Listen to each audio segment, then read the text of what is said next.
ఏమంట తలకాయ మాంసం అయితే 1.5, మామూలు సొప్ప అయితే 2 రూపాయలు. అది సీమా కాదు, అవి పెద్ద దుప్పట్లు మాత్రం తెచ్చినారు.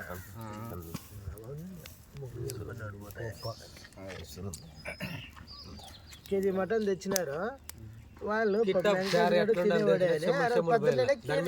బల్లాపురం వచ్చింటే 70 రూపాయలు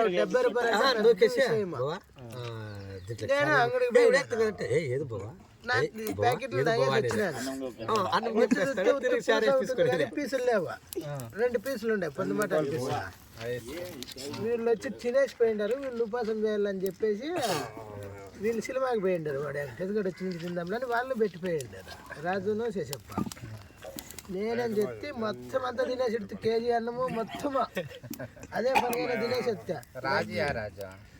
ముందుమాపు రాజా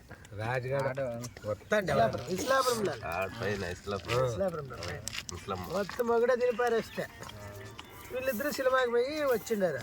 ముందు వేసుకొని వాళ్ళు తినలేదు. వచ్చి చూసిండారా? నేను తినలే పీసులా. ఎవడో వాడు కెంట్రాప్లోడో ఇట్లా కాలువ మధ్య సన్నగా పొడుకొనేసినాడు. ఎవడో మొత్తం వచ్చా కాలువలాక కాదు, ఇట్లా సన్నగా వచ్చిన వాళ్ళంతా వాడి మీదకి వచ్చులు పోయినారు. వాడి మీదకి వచ్చులు పోయినారు.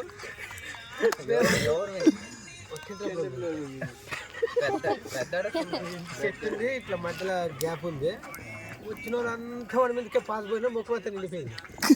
వాళ్ళకి మెలకు లేదు. తిరిగి రాదుగడ పోయి ఎవరు ఆవిడ వాడు తోడుకొచ్చి గడ్డకి పోయి అదే వేలియాకు తీసుకొని ఇట్లా పిండి రసం పెట్టి తవలేసినాడు ట్రర్ అని లేచేస్తే ఆవిడ ఏడైపోకున్నట్టు ఏమో ఇంట్లోకి రాలేదు, చేత కాలేదు అంటాడు. సరే లేపని అట్లా ఎత్తుతాడు చూడు రాజేష్ మనం మాట్లాడేదాన్ని వాళ్ళు తింటారని.